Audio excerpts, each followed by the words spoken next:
Tech Transforms explores how technology is reshaping our world, particularly at the intersection of government, innovation, and human needs. In each episode, I talk with some of the most influential voices in technology, uncovering how they're leveraging innovation to solve complex challenges and improve the way we live. This episode is sponsored by OWL Cyber Defense, leaders in secure data transfer solutions for critical networks. Hi, I'm your host, Carolyn Ford. Welcome to a special episode of Tech Transforms that kicks off our Halloween series, Chills and Thrills. Today, we're diving into the curious case of artificial intelligence with futurist and author Joseph Bradley. I have been looking forward to this conversation for a long time, and we're really going to explore the light and the dark sides of AI. I thought we could borrow a framework from one of the greatest sci-fi universes, Star Trek, which has always been a brilliant lens for our own hopes and fears about technology. And I'm just going to tell our audience right now, I did not ask you to come in the ready room, and I can't even express my delight. So those that are listening, Joseph is sitting in Captain Picard's ready room right now. This is worth going and finding us on YouTube to see this. So today we'll split our episode. It's a two-part exploration. First, we're going to confront the chills, the unsettling, spooky side of AI that feels like a run-in with the Borg. And then we'll switch gears to the thrills, exploring the incredible promise and exciting future, more like the hopeful vision of the Federation. And I'm just going to say, I'm sitting in my Federation review room. So, all right, well, let's jump right in. Sure. You talk about identic AI. So for those who think AI is just ChatGPT, which I'm not going to lie, I'm kind of one of those. Like when I think about AI, my mind just goes there because that's what I use every day. Yeah. But explain more about identic AI. Okay. So what you were describing now, when you think about agentic AI, it requires you to actually go to it. So you go and you type something into it. It really doesn't know about you personally. It's all about transactions, right? And so when you think about what's the next level, well, what's next? Well, what's next is already here now. It says, well, it's not about me having to go and ask a question with ChatGPT. It's predictive. It's reactive. It already knows. It's proactive. It already knows about me. It already knows what my tastes are, what I like, what I dislike.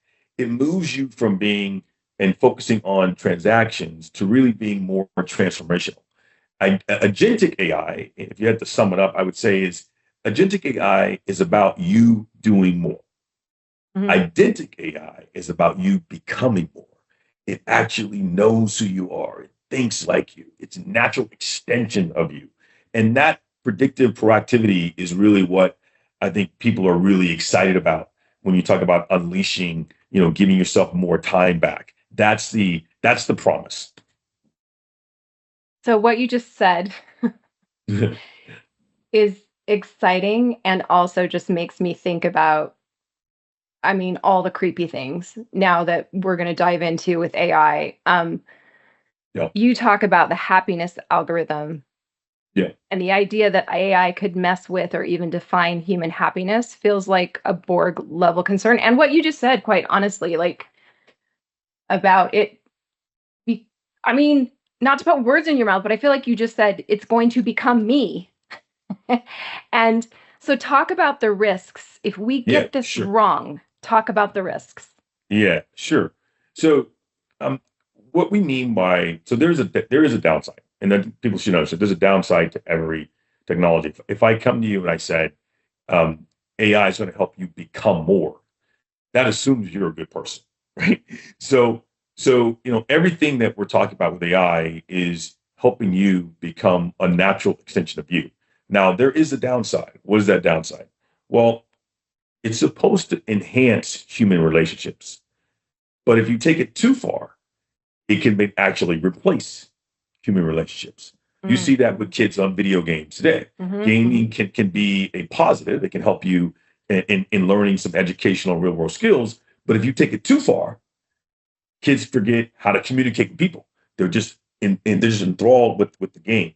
And so the downside risk of AI in terms of identic AI, it's not just about, it's supposed to be about deepening human relationships, but it can actually hollow them out if you're not careful, right? If you lack a really good understanding of who you are and what you're trying to achieve. And when we talk about the happiness paradigm is really about understanding that AI is not all about efficiency. The goal of AI isn't about efficiency. It's about actually improving your end user experience. It's about improving and providing happiness, in other words, to your customers. And if you miss that up, if you just purely focus on the efficiency side of the equation, you miss the boat in many cases, right? It's like a company. We all need to earn a living to survive, but we don't. Our purpose on this planet isn't to make money. Yes, we need it. Yes, we need to breathe. Yes, we need water, but our purpose is a greater purpose. And so that's where I think, again, when you think about the downside of AI, it's losing. It typically happens when you lose that purpose. When you lose yourself in it and you lose that purpose, you can find people going down a path that, quite frankly, they're not even controlling anymore. I'm starting to feel that. So when I first really discovered, I mean, ChatGPT is how I, like many Right. people, really first discovered of the power and how this could amplify what I do, make me more efficient, which did actually make me happier. It delighted me. So I would say it's been just over a year that I watched a master class that showed me Great. how to interact with AI, with Yes. ChatGPT specifically, and write my own GPTs. So I have a Yes. GPT that's called Carolyn 2.0, Very good. and she knows my voice, she knows my tone. She often can smooth things out and say them more articulate than I can. And I want to say, like, in the last few months, I've felt like that's begun to degrade. And I've started to feel really frantic about AI. Like every step, every little thing I learn, I feel like I'm 10 steps behind because it's moving at ludicrous speed. Yes. Yes. And the speed of movement is definitely something that uh, is happening, I think, at a much rapid pace than we ever anticipated. Right. I mean, you think Right. about. I mean, just typically. I mean, hundreds of years for industrial revolution to electricity taking 7 years to adopt to what ChatGPT 2 months, 100 million subscribers. So the rate of adoption is clearly something that is I think taking some people by surprise. But I think people need to take a bit of a step back and understand that we often fear what we don't understand. And I Mm. think we're at this point where if you looked at what we said about calculators, if you heard the protests when the calculator was invented. Oh my God, kids are not gonna call. Oh my God, they're not Yeah. gonna be able to do this. It's over. Life is over. No, we figured out a way to leverage calculators to help us be more of who we are. And the way I like to tell people about AI is, you know what? You don't need to know the ins and outs of electricity to use a flashlight, right? You don't need to be an engineer to use a flashlight, but you know when to use that flashlight, when it can help you. You also know when not to use the flashlight, right? You learn these things. And when you talk to some of the younger generation, they are already, especially when they're growing up, being born in an age of AI, they're already developing senses that we don't have. They're Hmm. already being able to tell you, I can tell that came from ChatGPT. Right. They're very astute. They're very, oh, I got too many dashes here. And so I think the short answer is that, look, it's okay to be lost, as I tell my team a lot. When it comes to AI, lost meaning that you're not sure how to get there, but you know what the end destination is. You know what your goal is. What is not to be is just wandering around. If you're just wandering around, you get yourself in a lot of trouble. Yeah. What you just said about the calculator, I remember, I'll have to go dig up this quote for you. Um, it was, there's this new thing that is stealing our youth. It's degrading their minds. It's Yes. rotting their minds. Talking about books, Yeah. Yeah. that when the printing press first came on, There Yes. was a lot of controversy because it was the Right. end of civilization. And it's fascinating to me. So It is. you And another thing I think is, you know, listen, people talk about AI is bias. I love that when I get to that. Bias. AI is bias. Like, well, what is AI? So you're telling me this entity is biased? No, this entity is a reflection of what we've been doing of for me. hundreds of years. Exactly. Yes. And the issue is it's hurting the human ego because it's Mm, actually showing you what you have been doing. If you use AI in the right way, it's not a black hole, it's a mirror.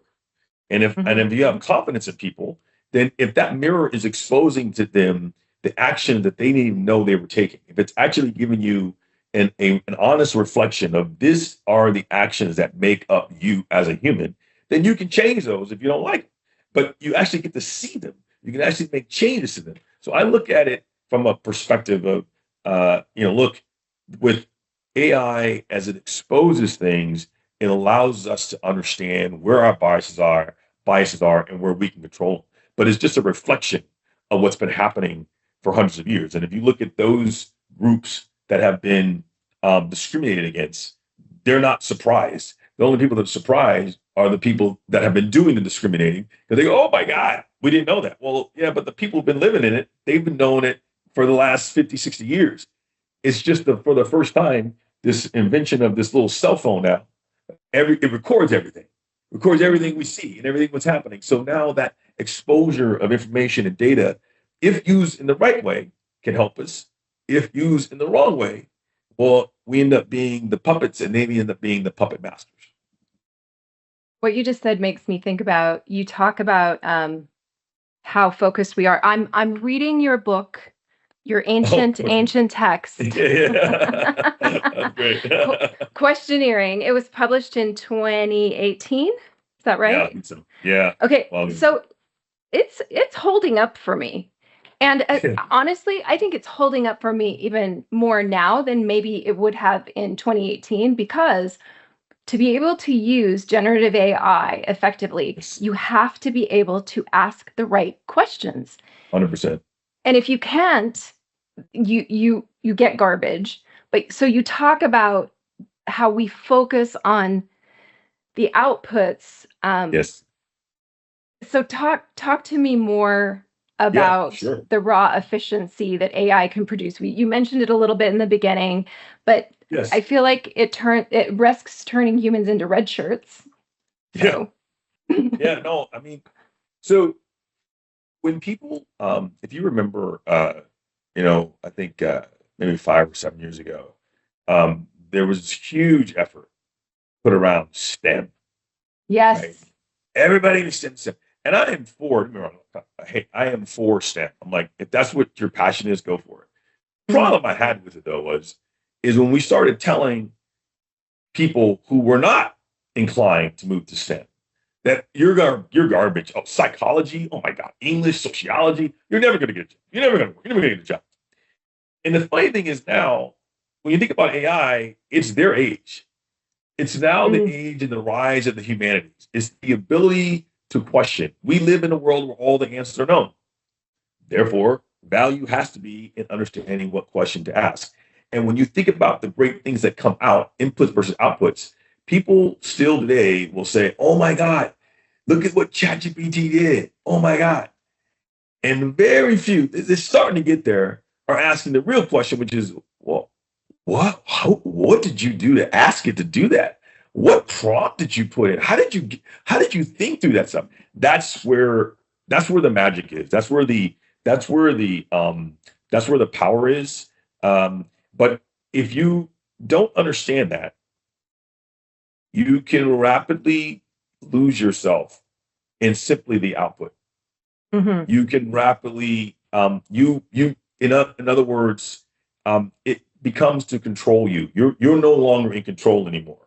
You're going to be manipulated by whatever that output tells you because you forget the question. You just assume it's right, and you start going down this pathway, and you kind of give up control, if you will. And in this age of identity, it's really, really so critically important that you understand that your identity is tied to your data. You lose your data, you lose your identity. It's just that simple. Went to go to Disneyland when my kids were much, much younger.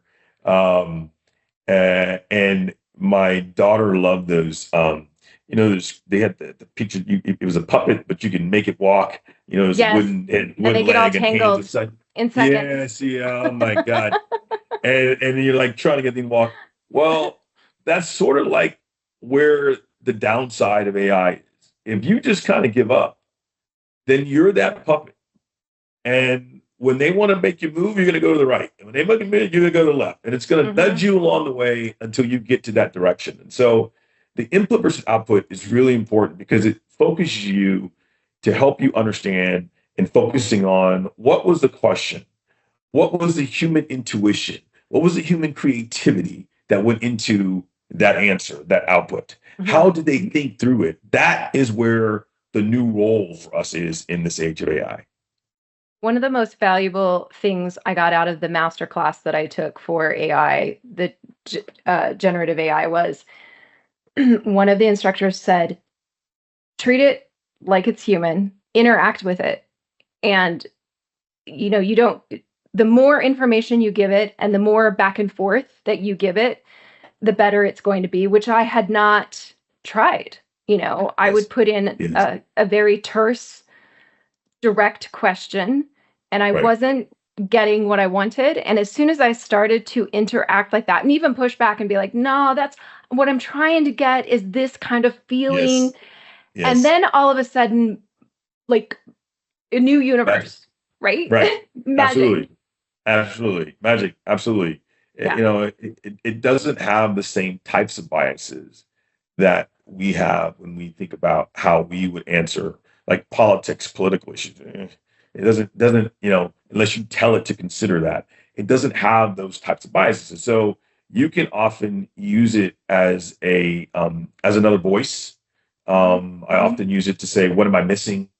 Yes. Often used to say, hey, take a devil's advocate approach this, or, if I'm going to be having a conversation with another CEO peer, I want you to act as a CEO peer and how would they react to this? You begin to use it again in a way to help you go down your path. But in all those scenarios, you're not lost. You're not wandering around. You may be lost, but you're not wandering around. You know what you're trying to get to. You have a common goal. You know your objective. You know your objective. It's so important to spend time on making sure you do that. If you don't, then you kind of get lost in it. And before you know it, you are the LLM and it is the human. And I've been in that rat hole many times where I'm like, where am I? What am I doing? And have to just back out of it. You talk about cognitive cities. I'm fascinated by smart cities, and that term's been around for a few years now. Yes. And there's some scary things around them. So let's talk about let's go back to our Star Trek analogy. So we've got the utopia smart city, and I want you to take it to the next level with the cognitive city. So Star Trek Federation, but sci-fi, what thrills us really is the darker stuff, like Blade Runner, Minority Report, the Borg. So what's the scariest, most plausible version of a cognitive city if trust and ethics aren't built in from the ground up? Tell me a scary story. Okay. If trust and ethics aren't a part of the solution, well, you lose failure. I would answer it this way. I would say that failure isn't isn't your most biggest concern in this case. It's human irrelevance.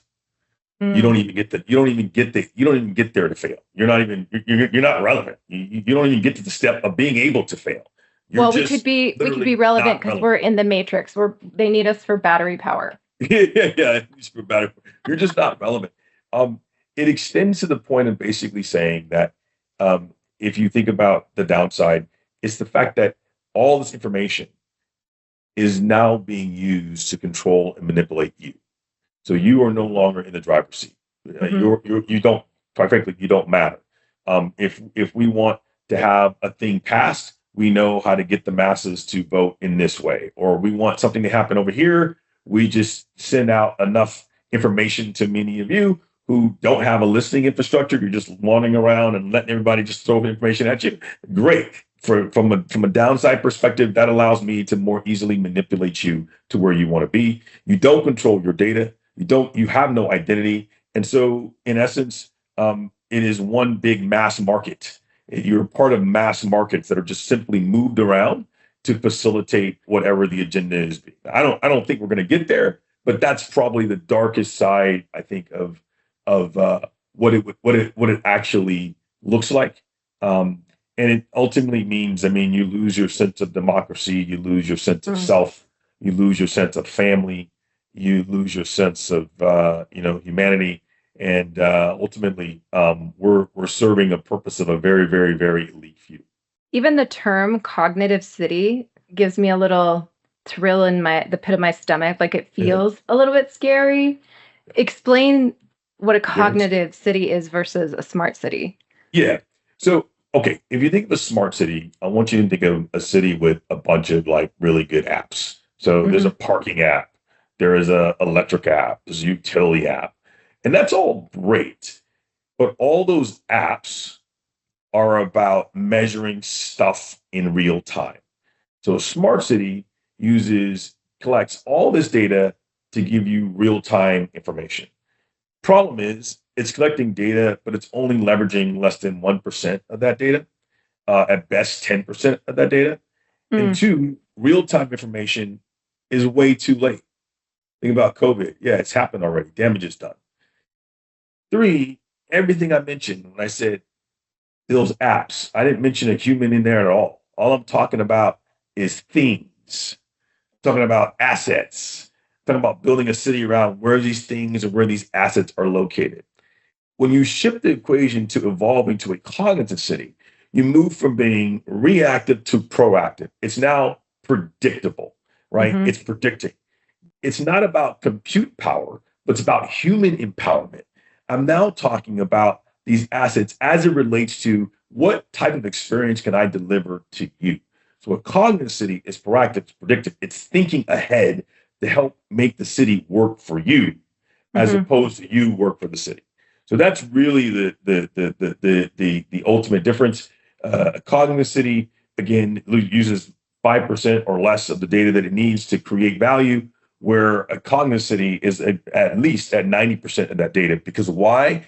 Because it's only collecting that data for that purpose of use. It knows what it's doing with the information, and when it doesn't need the information, it's discarding it. It's as if the city is all about you, and it makes a citizen feel that way for every single citizen. So that's basically the difference between smart to cognitive. One's looking in the rearview mirror, the other one's driving forward. And that would bring me so much happiness. And at the same time, I'm thinking about the paperclip dilemma. So the paperclip dilemma, for our listeners who don't know, basically you tell the AI to make paperclips and it will sacrifice humans and turn humans into paperclips to achieve its objective. So, and there's plenty out online, like TED Talks that you can go listen to about the paperclip dilemma. But I wonder, like, what do you think about that with a cognitive city? So I always tell folks, how are we doing now? Are our cities run really well? Have we eliminated homelessness? Is everyone happy? And so I think it's very important to look at where you are now and then talk about where you could possibly go. I think if you talk about AI in an abstract onto its own, what happens is our human bias. We tend to think that we're perfect. Oh my God, of course.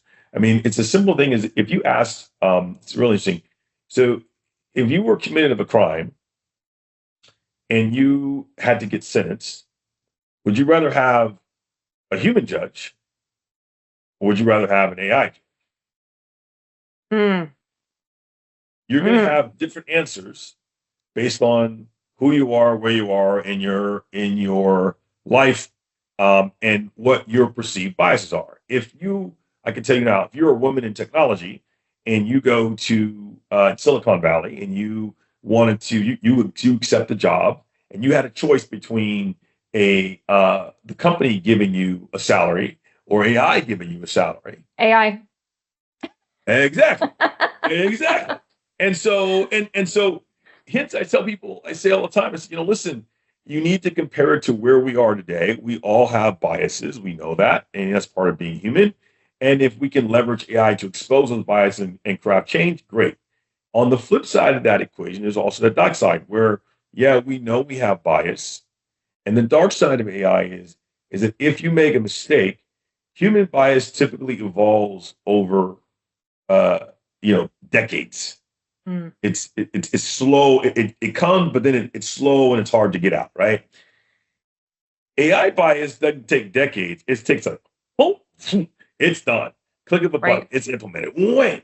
Now, at the same time, you can argue that yes, it can be deprogrammed, but that damage, once it's out there, that damage, because it impacts our human thinking, now is we're in trouble. So the positive side of this is yes, it can expose your blind spots. The downside, the negative side is if you use it in the wrong way, it can actually help perpetrate the very thing that you're trying to avoid. Yeah. So you have a new book coming out, which is pre-ordered. Yes. I cannot wait to read it. Your new book is You to the Power of Two. I've pre-ordered it on Amazon. I believe our listeners can go and pre-order it on your website. Is that right? And what's your website URL? Yeah. So you can go to u-x2.ai or www.josephmbradley.com. Either one of those. All right. And we'll put that in the show notes. So the description promises to reveal how AI's extraordinary promise also comes with profound risks. And since this is the chills version, talk to us about the most unsettling of those risks. I think, for me, and we sort of talked about it in this, but it's the loss of human identity. That's well, really, and becoming irrelevant, no longer useful. 100%. I tell people, it's not worried about. Remember, we said about failing fast. You don't even get a chance to fail because you're just not relevant. You're a part of a mass, and I think of you as a mass because if I want a decision done, I just simply input that in. I shift you to the right a little bit. I show you a couple of ads here. I show you a couple of ads there. You never question because I'm always right. I love it. This is great, man. So let's move it. Let's go this way. Okay, done. You lose your sense of truth, which I think is goes along with loss of identity. But the loss of truth is really scary. That's really scary. Well, it scares me too. I love to feel useful. Even now as a kid, of course, I hated doing the dishes. But even little things like that, as I get older, I'm like, would I let AI take it over? Sure, because I've found more impactful ways that I can be useful. Yes. But, as a child, that was one way I felt like I belonged, like I was part of the community, and it was important for me to be there. And it's terrifying to me to think about getting our society to a place where our kids feel unuseful. I feel like that actually is happening a lot already. Yeah, the downsides in this episode, the downsides are definitely, what happens if I have no hope. And that's if you have no identity, you have no hope, right? I don't have any dreams. What happens? Well, I can't tell you what happens, but I don't know many good things that happen out of that. There's a lot of bad things that go that way, but I can't think of any good things. And so I think that we have to understand that their AI is such a powerful tool, but most people think about it again at the economic or productivity level. But really, what you need to be thinking is at the human, individualistic people level, right? And this is going to be a big deal. It comes back to input, output. What's our real 100%. Objective? And to be more productive and efficient, the reason we want to be more productive and efficient is so we can be happy, so we can go on vacation, so we can spend more time with our family. But it's so easy to get caught up in this, no, I just have to do more, do more, do more. And we forget Yes. why we're doing more. Yes, exactly right. Well said. That's exactly the input versus output. You summarized it really well. Exactly right. All right, well, we're going to move to our fun tech talk question section Okay. to close out our chills episode.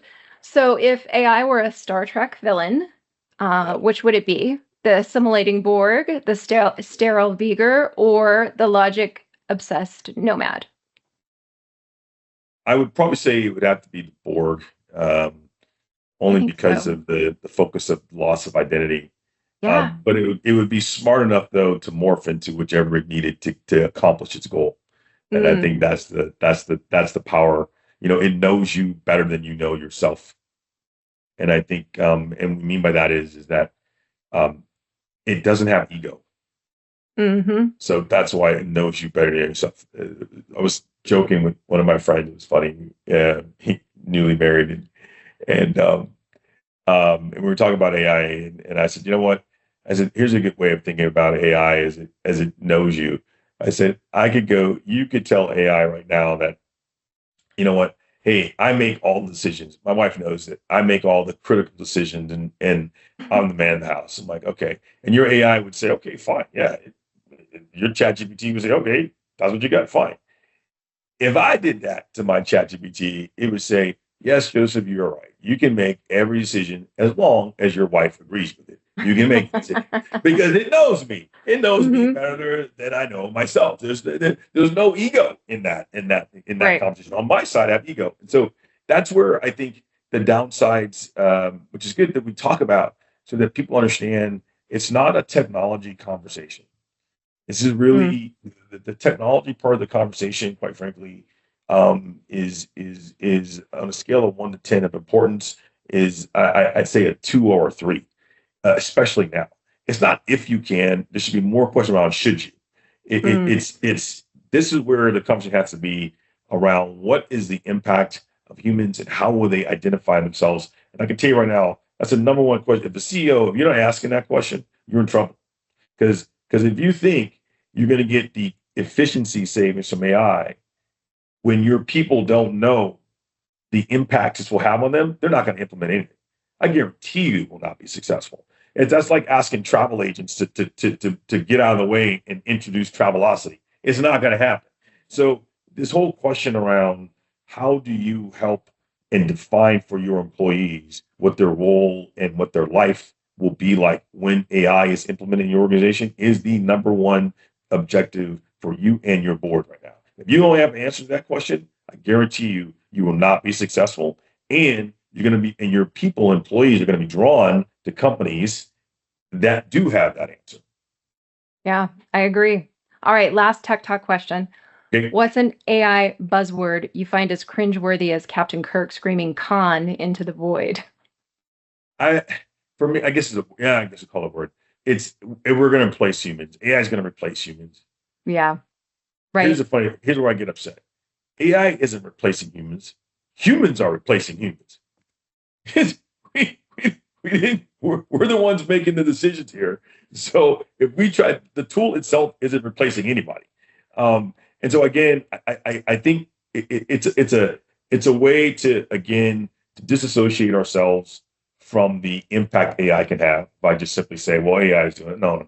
We're under control here. We want to make it so that it can enhance human efficiency.